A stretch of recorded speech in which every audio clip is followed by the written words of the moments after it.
Good evening and welcome to Yoga Journeys. So my name is Yvonne O'Garro, and this is MoreYoga's way of connecting us through lockdown.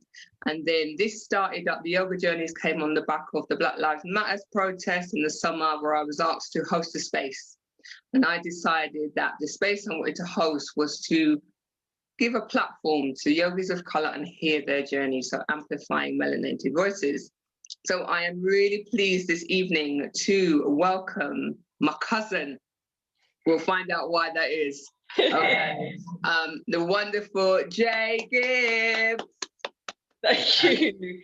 Thank you, Yvonne. Thank you. So, you let me know when you want us to drop that story. Yeah, well, you know, maybe whenever you feel it's right, you know, so you'll explain why we're cousins, we believe. Okay. Anyway, so before I ask the same questions that I asked to all the yogis of color, first of all, would you like to just introduce yourself? How would you do your 30-second lift pitch? Oh, goodness. You're Jae Gibbs. How do you introduce yourself? Well, I'm Jae Gibbs. I'm in my 40s. Okay. I'm not a spring chicken. None of us are anymore, love. I've been around a bit. I am a yoga teacher. Mm-hmm. I am also a brand marketing expert. They are moving into that word expert at the moment. Amazing. Seeing how that fits at the moment. And I kind of spend my time between the two, and aligning those. So I would also say I am a curious explorer. Ooh, that sounds fascinating. An observer and a questioner. Wow, wonderful, wonderful. Okay, so are you ready for the Yoga Journeys questions? Can I just shout out before we start? You do whatever you want. This is your conversation. Do whatever you want. Who are you shouting out? My brother V, who's rocked up for now. Oh, hey V. Ages. And there's somebody else joining as well, Mr. Gibbs. Oh, that's my other half. Oh, hello, Mr. Gibbs. This is wonderful. Yeah, it's a family affair. Amazing. Family affair. Yeah. Okay. You ready?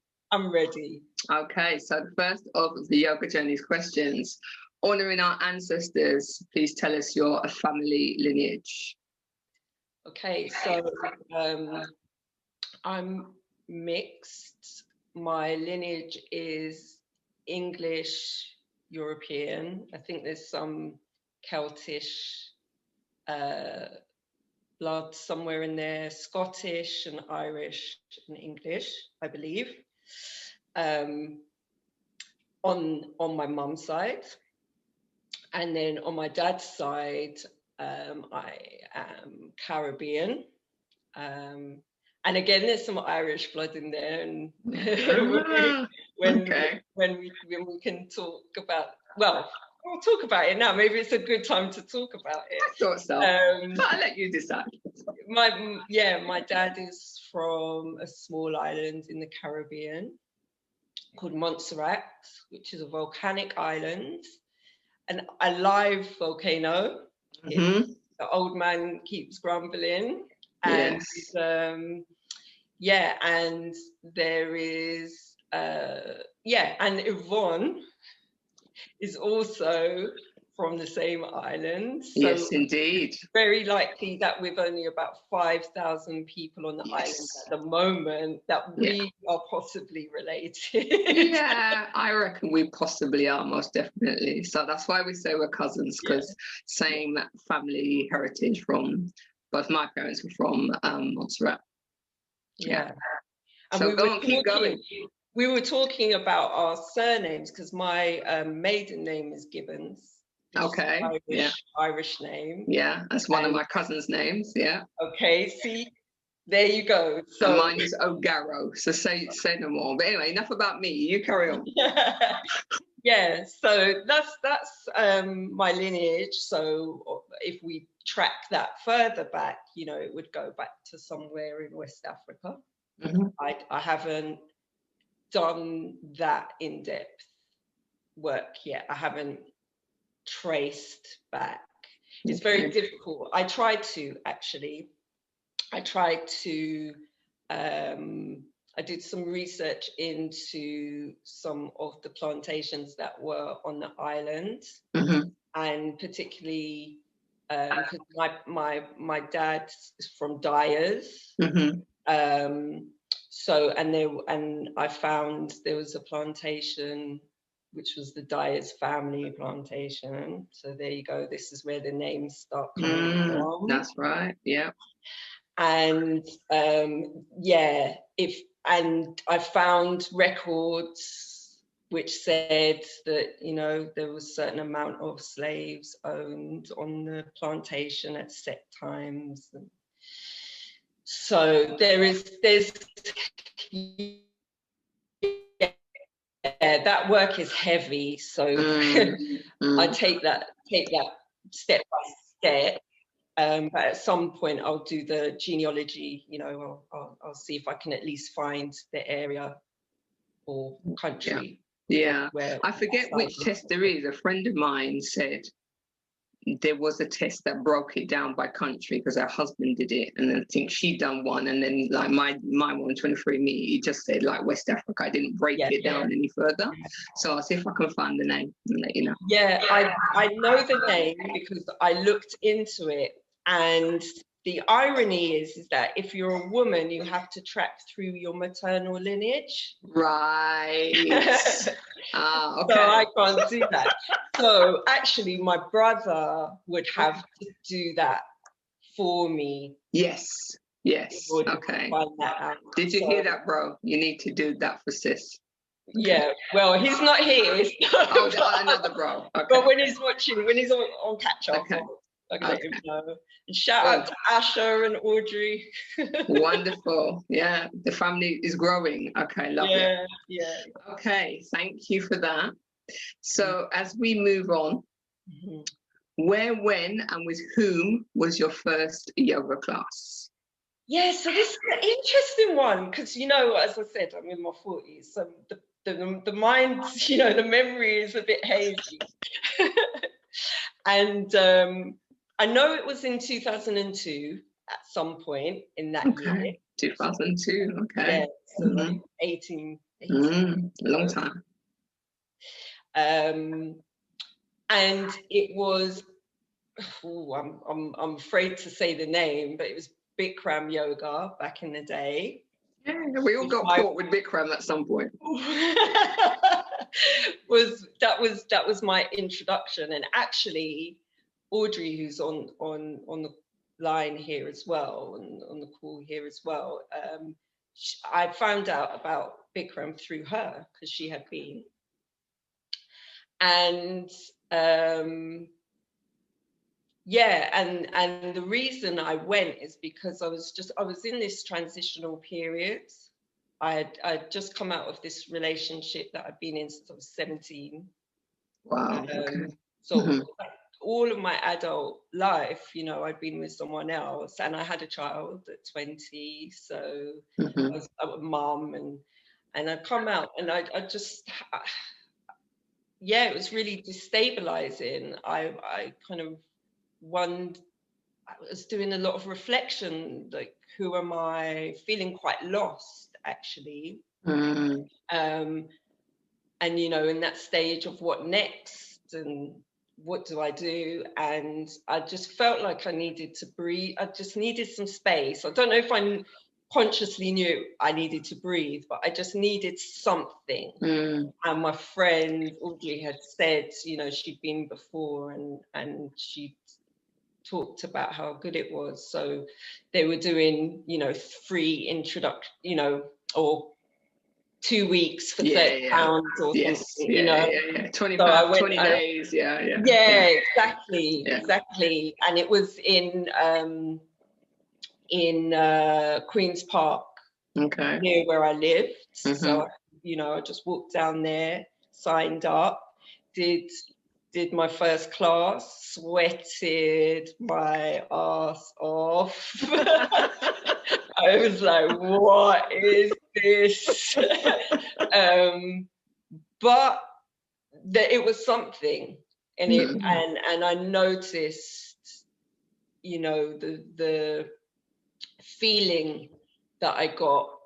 And I think initially it was just somewhere to go where I could just be with myself, really. After the initial, you know, couple of classes where I'm looking around thinking, oh my God, I can't do that and I can't do this, and, you know, and all out there. There was, you know, there was, I remember actually Shavasana, and just being able to lie and do nothing and it be okay, like actually just be okay. And I thought, okay, I'm coming back, and I can't remember the exact teacher, but I want to remember. This is really bad. I should remember. It's okay. It's a long time ago. You remember the year, so that's good. You remember the year. It will come to his name's Pete Cherry. Pete Cherry. Yeah. Okay. Is he still practicing? That's the first teacher I remember where I was like, okay, this is it. This is me. Like, okay, I'm kind of into this.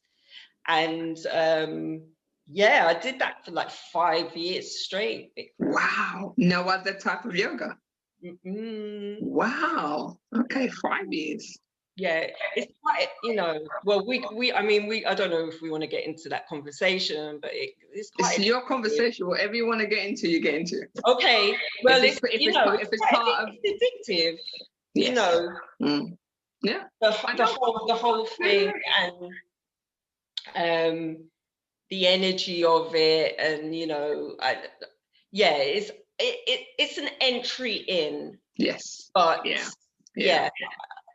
Once I started to explore a bit further and a bit deeper, you know, I moved away from that style of practice. What did you move into from the Bikram? What was the style?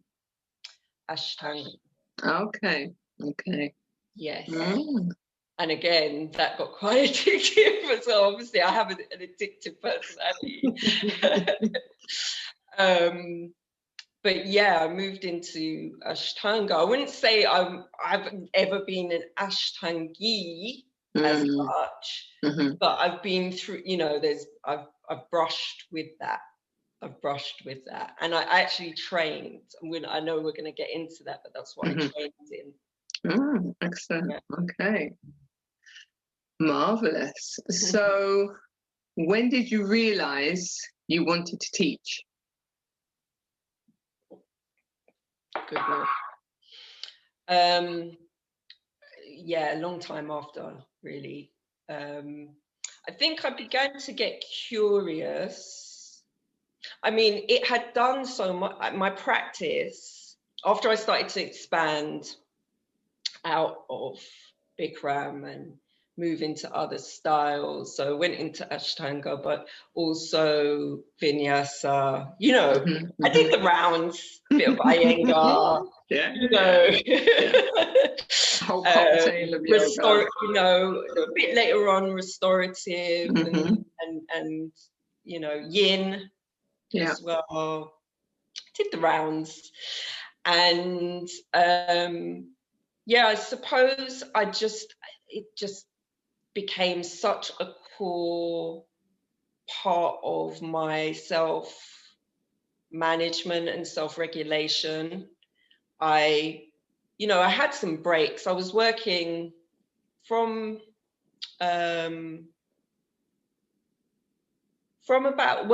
there's two things actually. You've just reminded me. So one of the reasons I moved away from Bikram and started to explore other things, or actually shifted away from it permanently, was because I in 2005 I had a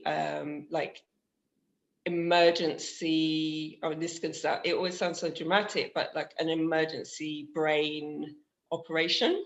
What? Yeah. Wow. So that story goes that I had been having migraines since I was about 17. Right. My brother Vance was there the first time I had a migraine. So yeah, it's part of the story. And yeah, so I'd had these migraines, but I'd just been living with them. And then 2005, I started having some different stuff going on, like when I had the migraine, like not being able to speak and just random things. Yeah. But not like just kind of, oh, it's just like brushing it aside. But went to the doctors and they said, oh, we better give you a scan. And so they'd sent me for tests and everything seemed fine. And then I was due to have this scan. But before I had the scan, I was with my boyfriend at the time, my now husband, Marcus, and I kind of went into, well, I had a migraine, but look, I don't have much recollection of that time. Wow. So for a whole weekend, I've kind of lost my memory. And he had taken me to hospital, and it was very, it was quite touch and go at one point, got rushed in an ambulance. And yeah, they discovered that I had a cyst on my brain. So had to take me into emergency and operate. And luckily it was fluid filled. They released it, they released the pressure, and I was able to recover. Wow. But yeah. Actually. Thank goodness. Yes. Yes. I mean, I don't know how come this story has never come up before. But anyway, yeah. Because it's not something you just thank you for sharing. Yeah, thank you for sharing now. But yeah, we're here. I said I was going to do this, so here we are. Yeah. So that's your journey. Wow. Yeah, and that changed everything. Not surprised. That changed everything. Wow. And there was a big awakening after that. Just like an obvious and an appreciation for life. Yeah, I hear you. Just life itself. And so, yeah, but a consequence of that is that I still do get the migraines because it's an ongoing, it's a chronic condition. So I'll always have some fluid-filled cysts there, but they're being managed. Let's say. Right. Okay. And we monitor, like we know they're there, so we can monitor them. But what that means is that I'm hypersensitive to being dehydrated or tired or anything like that, which is good. I call it, it's my warning. It's like my warning system. It keeps me healthy, really. Yes. I think it saved me actually, because I might just be, wilding otherwise. And so, yeah, that meant just going somewhere like Bikram just wasn't going to work. It just didn't work for me anymore. Right. But by then I'd already started transitioning, I started exploring other things by then, and that kind of put a lid on it.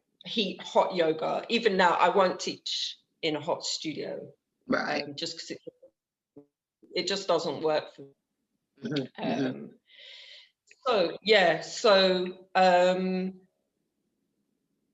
I've forgotten that. This is your sharing when you realised you wanted to start to teach. Oh, right. So yeah, I think so. Part of the coming back from that as well, getting back to being able to move my body and connect with myself. It's always been about that for me, really. And the root in is physical, but actually very quickly the mental and emotional, energetic aspects, I really felt the benefit of those quite quickly.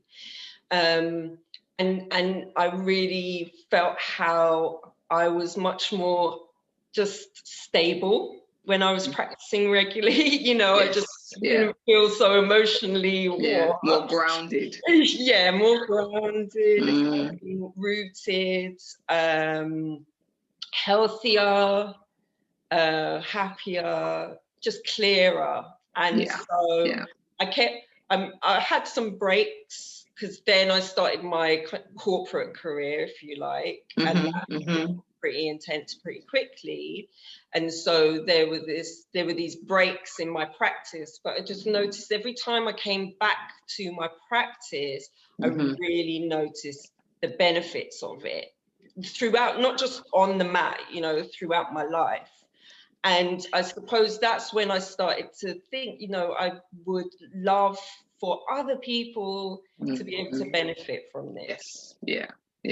This is too good for me to yourself. Keep it to myself and not share it. And how could I share it? And then there was, you know, the questioning and, oh, but this, you know, would I be able to do it? And, you know, and I put it off for a while.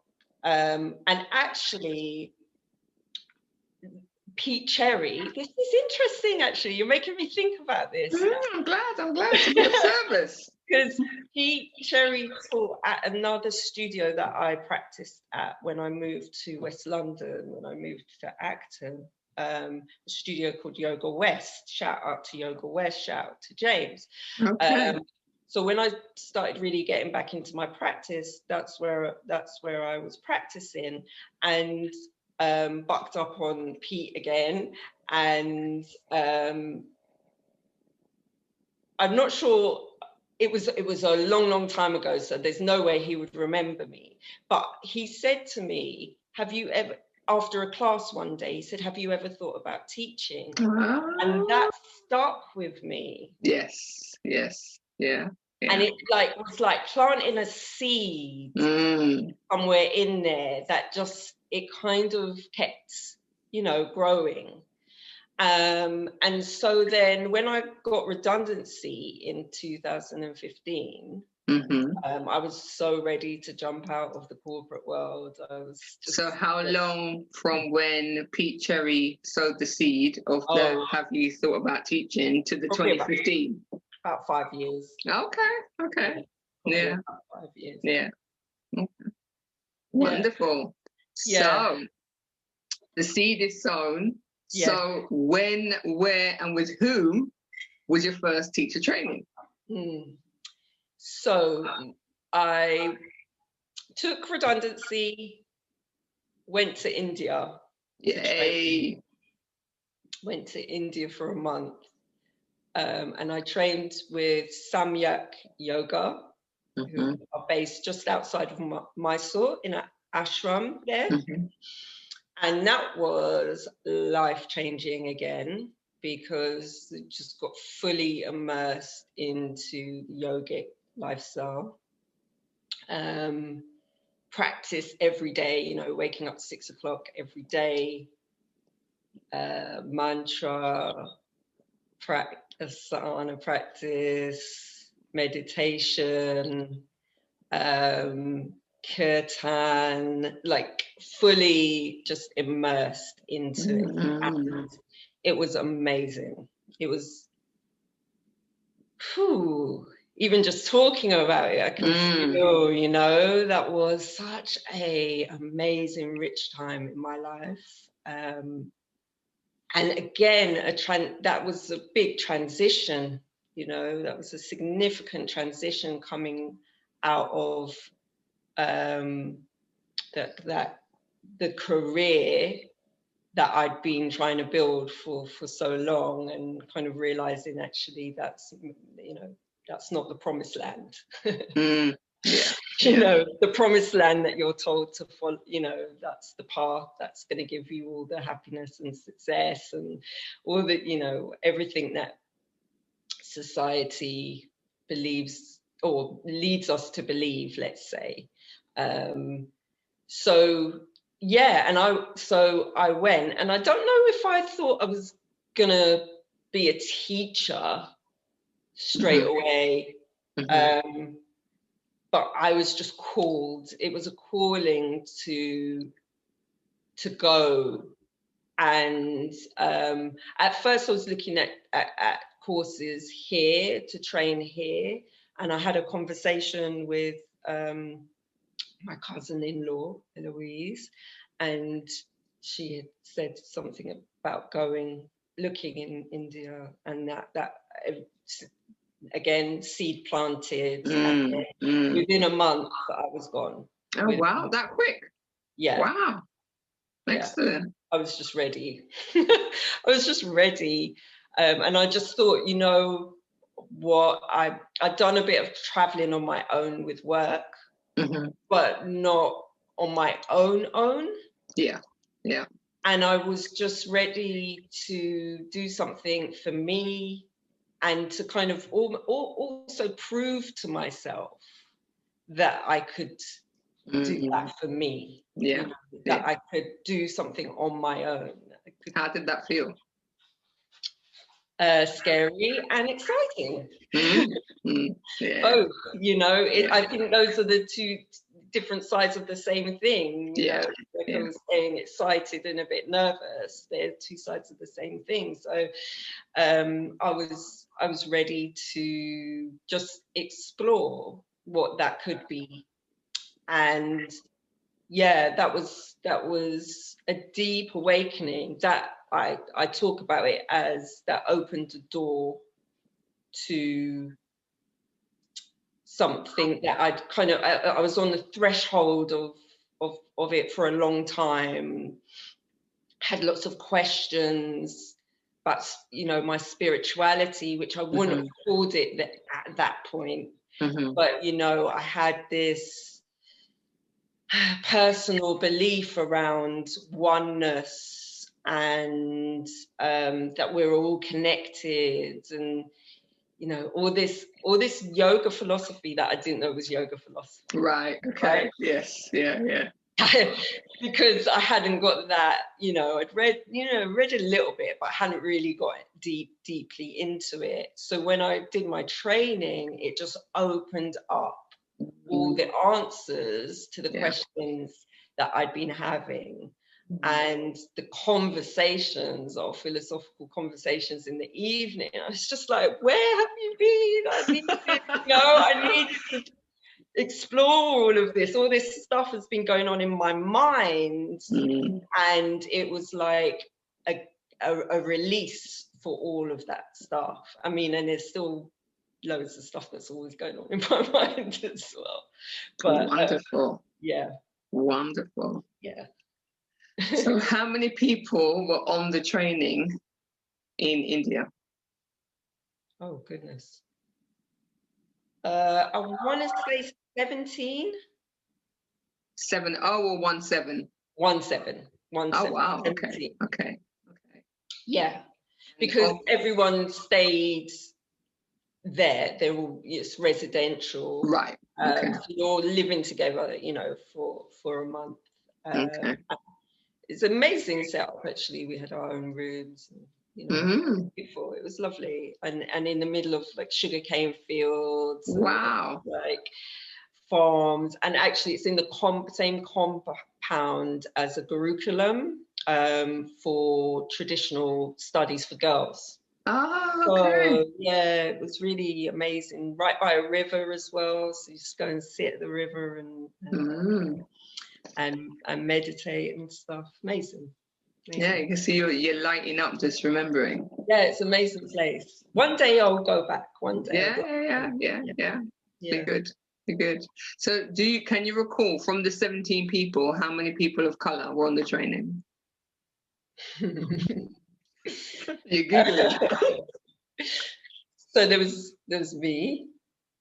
No, actually, so there was me. Oh, I'm going to forget people's names. There's another woman mixed, and a guy mixed, and a South Asian. guy.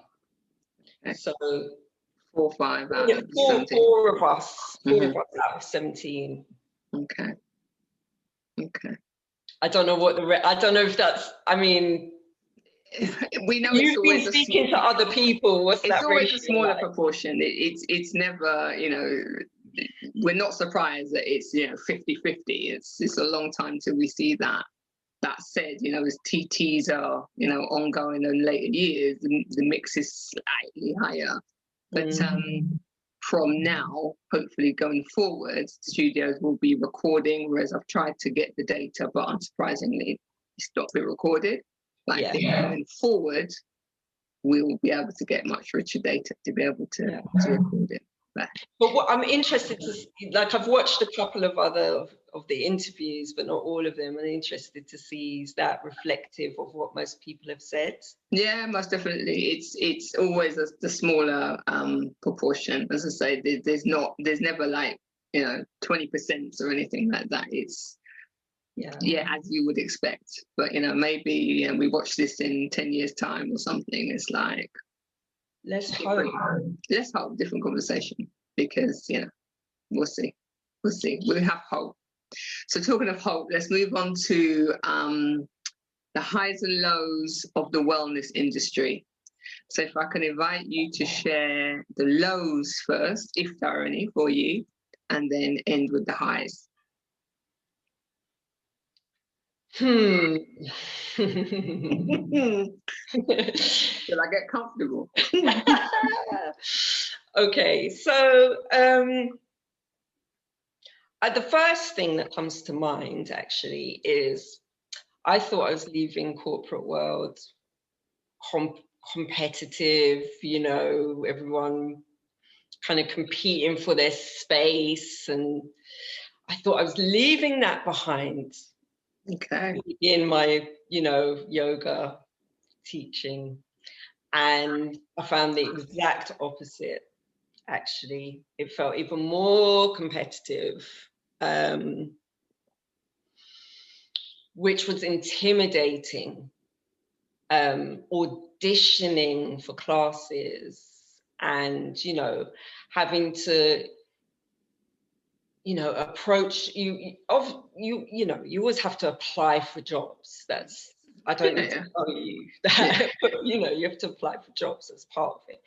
But, you know, the way that you can be kind of put against another teacher and do, you know, I've been put into trials against other teachers, and then, you know, you kind of competing for that spot, and I just wasn't expecting that.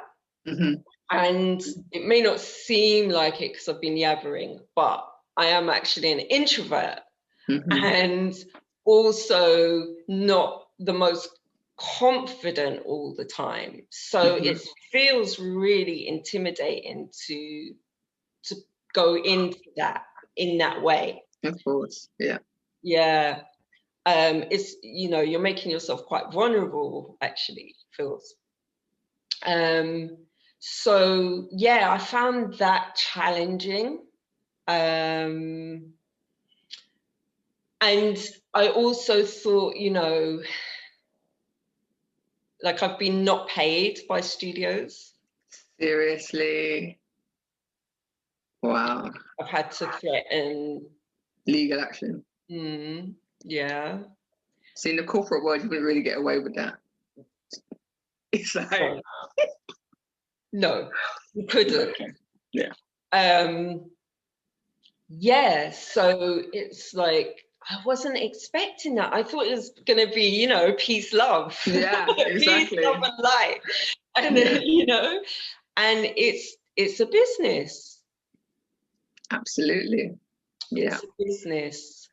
And that's, you know, okay, we're living in a capitalist structure.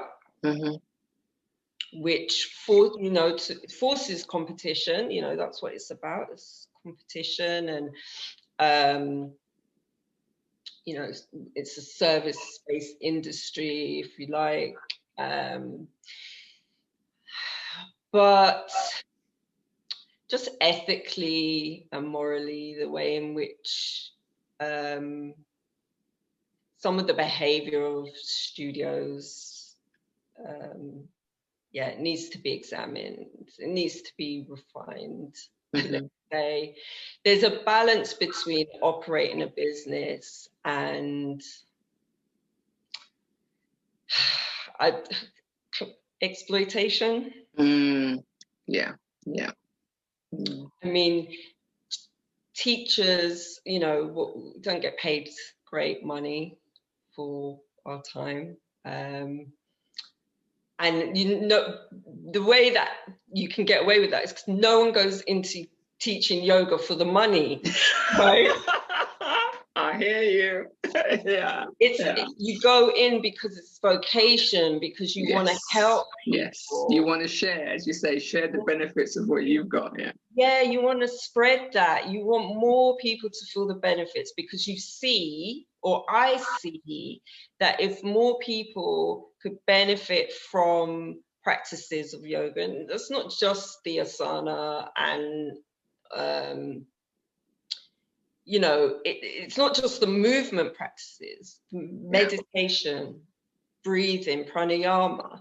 There's so much that you could do just and get the benefit of it really simply. And really that's what, I would love for more people to be able to access the practice. Especially people of color. Absolutely. Especially people of color, because the benefits are there. All the stats all over the news headlines, disproportionate this, disproportionate that. Absolutely. Right? Yeah. But there's so much to benefit from these practices that I just feel like accessibility is a big challenge for the industry, for the wellness industry as a whole, because it has become, it's a victim, or it's been co-opted by capitalism. And if we want to go there, I'm training with Layla. Sadeghi. So we'll go there with the white supremacy as well. And it's very white middle class, very privileged. And everyone should be able to benefit. So those, I've gone quite in with the lows. It's fine. It's your journey. This is whatever you want to share. So you share what you want to share. That's your lows. Okay. That's where I'm at. That's where I'm at with it. There's some work to do, and this year it's highlighted that. Yes. And I think they're in different degrees. There are efforts being made. Yes, let's say. I would agree with you. Just hope they're genuine. Yes, and sustained. And do you have highs? Highs. Let me get to the highs. Highs are just being able to teach. Really, just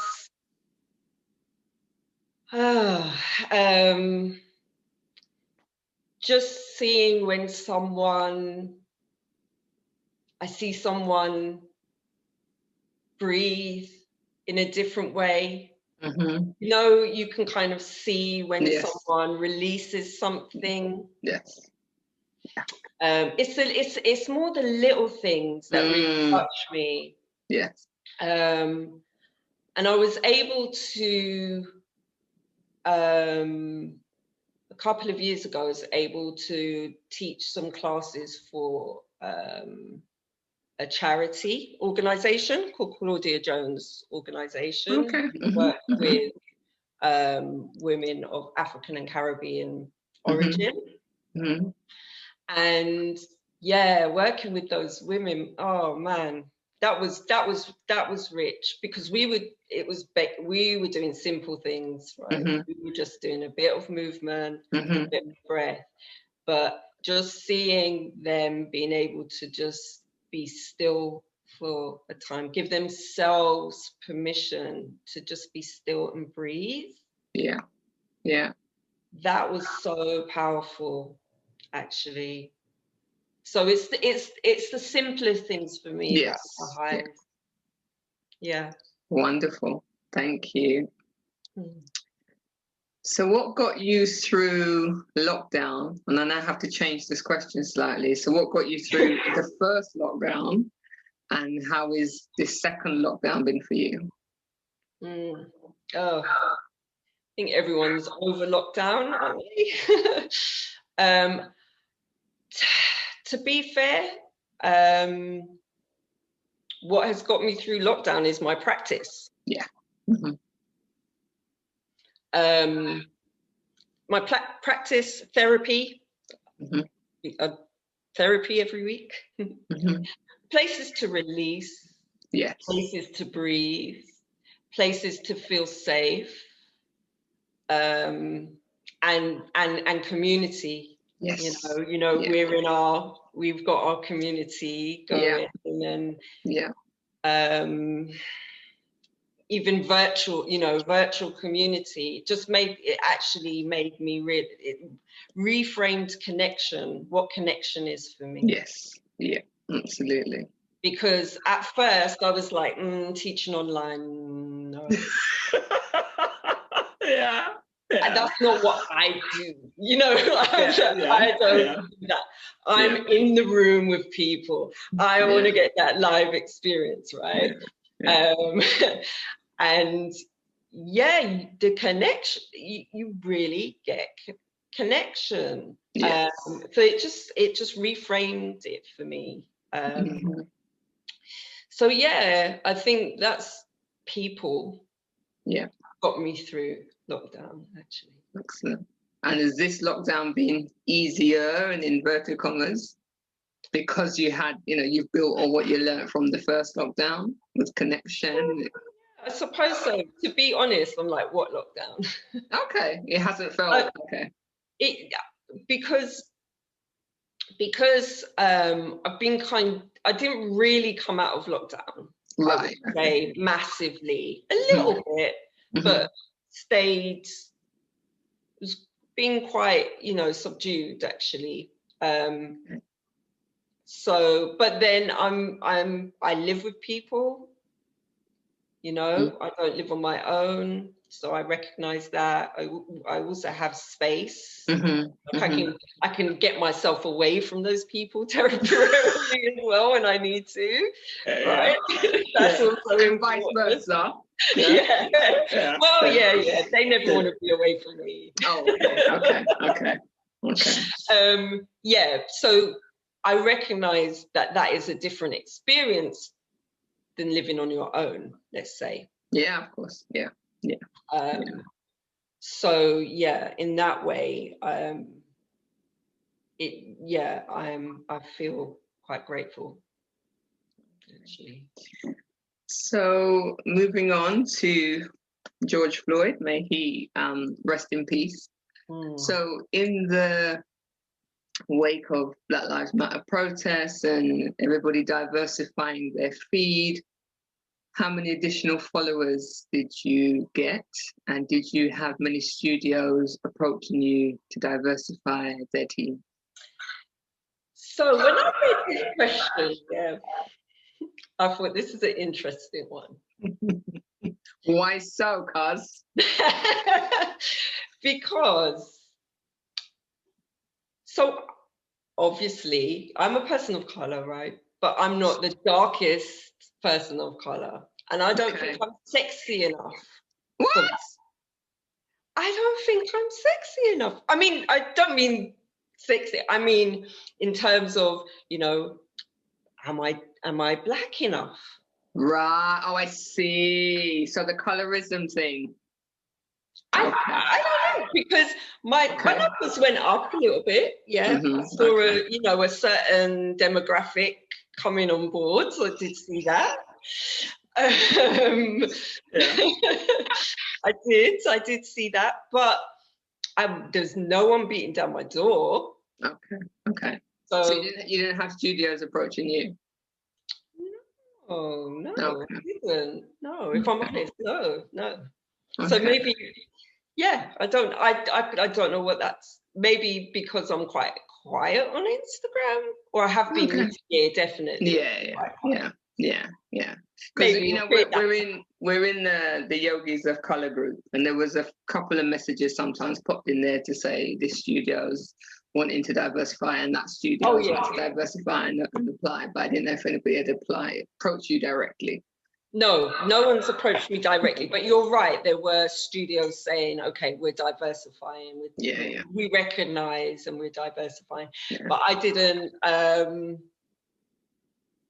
I just wasn't in the space to jump on that at that time, and I was also a bit like,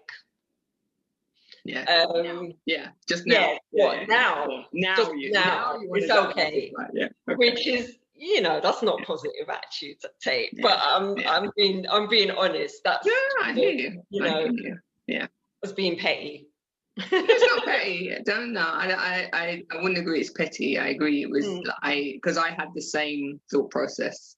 I think many of us did. It's like now, but hands are up, and another example of sustained. So let's see. Right. So before we open up the floor for Q&A, what's the rest of 2020 looking like for you? I know it's only a month, but I started this in July.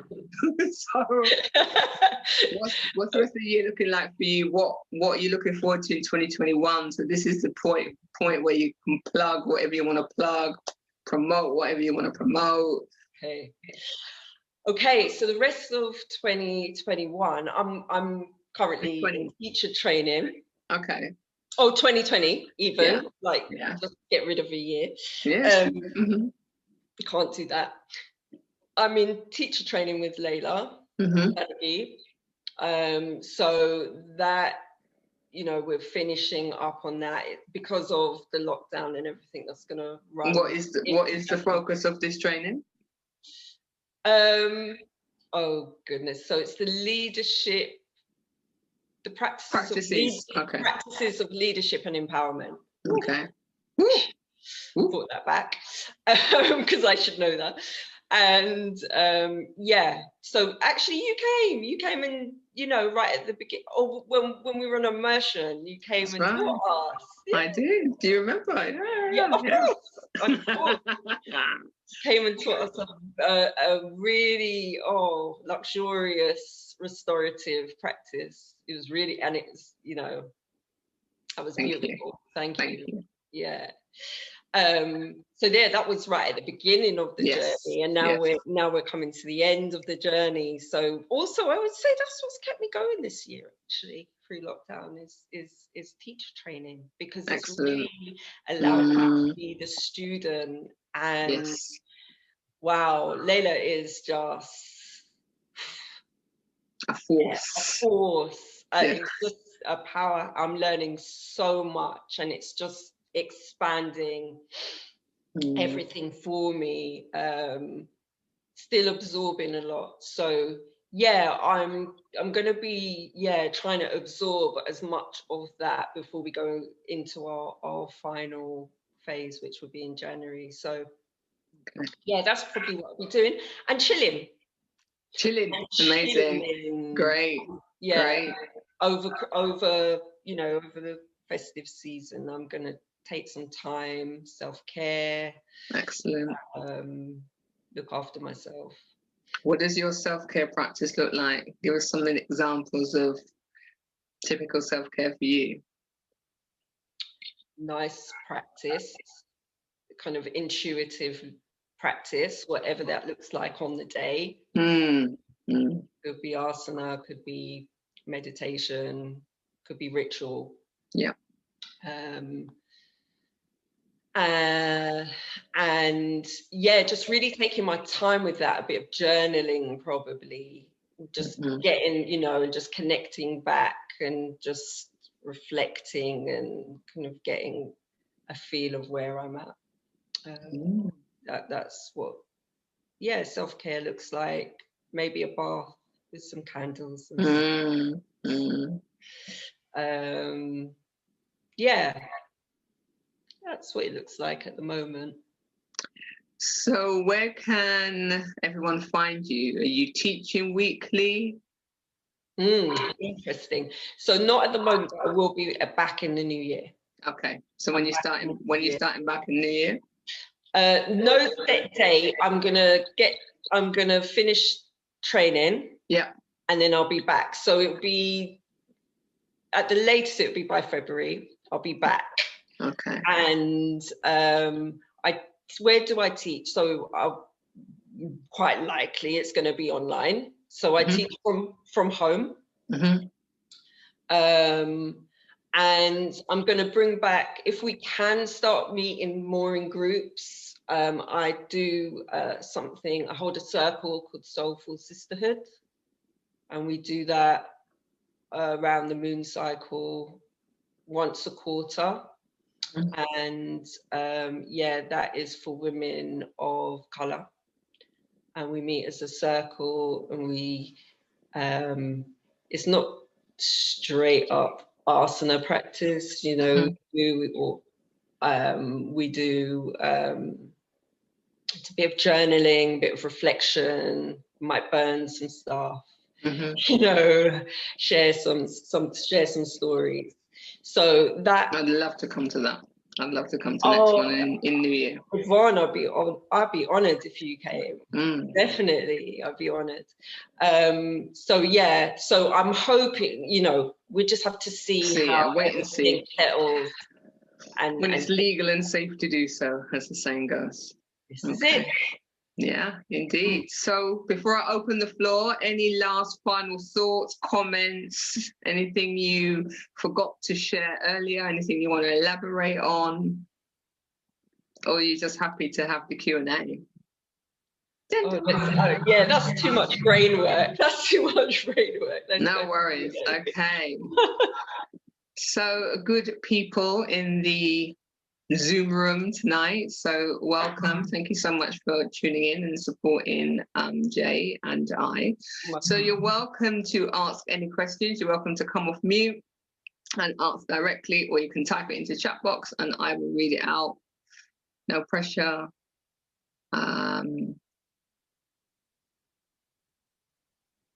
Aisha had said, hi ladies, earlier. Hi. Hey, Miss Tawny. Hi, ladies. So such a wonderful conversation to just be a part of and witness. And I want to say, Jae, I'm also going to put my hand up to say I want to come to this women's circle whenever you're going to be hosting that. So please let me know. Oh, I'd love to have you. Yes. I wanted to ask, I've got lots of questions, but I don't want to take up all the time. But I wanted to ask, what advice would you give to someone, particularly a person of color, who might be wanting to take a yoga class, but not sure where to go, might find a yoga studio quite intimidating, maybe unwelcoming? What sort of advice would you give to that first time beginner yogi that is seeking some kind of self-practice but doesn't really know where to go? So I would say not all yoga is in the studio. First of all, there's many teachers that teach outside of studios. So if a studio environment feels quite intimidating, where would you find the teachers? I would, you know, quite present on Instagram if you're that way inclined. How else would you find them? It's a good question. It's a very good question. I mean, I don't know. Yoga Alliance. I would search Well, we're working on something, maybe, aren't we? Aren't we? Possibly. Aren't we? Yeah. What it is to be decided. Yeah. Maybe we're working on something that will help people source, where to find teachers of color. There's so many of us. The WhatsApp group alone that we're in is like over 100 yogis in there. Yeah, the big group is over 100. In fact, I'm going to go in it and just say exactly how many is in the group. In the big group. And it keeps our growing. Smaller group is 19. Our smaller group. Yeah. But the bigger group is, hold the line, caller. It's called, I can't find it. Drum roll. 128. There you go. Yeah. And that's not all. No, it's not all. No. That's just our group. I know there's other groups, yoga's, because I'm in a smaller group called Nubinis, and I think there's another, you're in Nubinis as well, Yeah. It's about 20, another 20 in there. I mean, some of it, to be fair, is doubled up. Yeah. And I know there's other groups, there's groups on Instagram, Yogas of Colour. So we are out there. It's just a case of finding. So yeah. And so that's what I would say. It's not just in the studio, there is a wider, and I mean, online now you can find a lot of teachers online because of 2020 and everything, and so that could be a place to start and then build out from there. My follow-up question before I come off now and let anyone else ask is, when you do set up your classes, maybe on Zoom, maybe online, what style of yoga will you be offering? Because I know you talked about practicing Bikram and Ashtanga, but I'm not sure if I caught what style of yoga you're style. Oh, good question. Yeah. Good question, Tawny. Good question. Yeah. See, I was listening. I was paying attention. Yeah, it's a little test to see who's listening. Very good, very good. I appreciate it. Yeah, no, I don't teach Ashtanga anymore. No, that's right. I do not. It's a very good question. Thank you. What do I teach? I suppose I would say I teach a blend of Hatha and Vinyasa, but you will probably get some restorative postures thrown in towards the end. Yeah, some slow, some slower, longer restorative at the end. It's kind of a bit of a mishmash of what has I should say something. What's worked for me, but also to give a balanced class, really, and to allow people to switch into their rest and restore part of their nervous system, really. Yes. And yeah, the more I explore that side of things, the more trauma informed yoga I'm moving towards. We're covering it with Layla, and definitely becoming more aware of, we're all walking around, and I've heard this said, we're just trying to regulate our nervous system, especially right now. Yeah. Have you heard Dr. Gail Parker's book? She writes about, how restorative yoga can help, race-based ethnicity and trauma. Yeah. Fantastic book. Working my way through it. Yeah, I've got it. Yeah, it's still on my shelf. I'm working my way through so many books. But yeah, so powerful. There's so much benefit for people of color who have are carrying so much, let's say. It's interesting because one of the points she actually makes is absolutely, yes, people of color are carrying trauma, but she's saying everybody, no matter your background, has an element of trauma, simply because if you've been silent, seeing something go on and you've not spoken up, you're still carrying that. Like, I should have, I would have, could I? And that is still in the body, and that can cause trauma or anxiety. So that has to be released no matter who you are, almost, where that practice that actually helps. 100% agree. We're all walking with, you know, we're all carrying something. I think, you know, racialized trauma. Yes. Yeah. And because of the oppressive structures, the way in which you can release that particular type of trauma is quite limited. Yes, you know? Indeed. Having safe spaces to do that. Yes, absolutely. Hence, we're trying to come up with something. Yes. Do you have another question, Tawny? No, I'm going to open it up to everyone else, but thank you so much, ladies. You're most welcome. Thank you, Tawny. It's so good to see you. So Aisha looks like she had to jump off, but her message is, thank you, Jae, such an inspiring story, and look forward to the next Women's Alliance group. Okay. So good, people. Hey, Em, I'm seeing Emma's asking, what is the name of the book? It is, let me grab it, hold the line. Next question while I grab the book. Someone ask a question. It's all my peeps. Is anyone going to come on screen?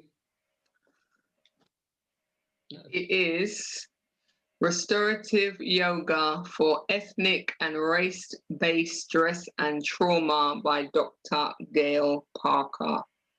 An amazing, amazing teacher. Yeah. She's like in her 60s now and just sharing so much wonderfulness. Yeah, and I would say she's got some, you know, she's been interviewed on YouTube, and I definitely, if even before you get the book, watch an interview with her, watch her speak, you know, how she speaks about it is really, I haven't seen it on YouTube actually. Yeah, it really, you know, so many things connected and landed when I okay, wonderful. Yeah. Okay.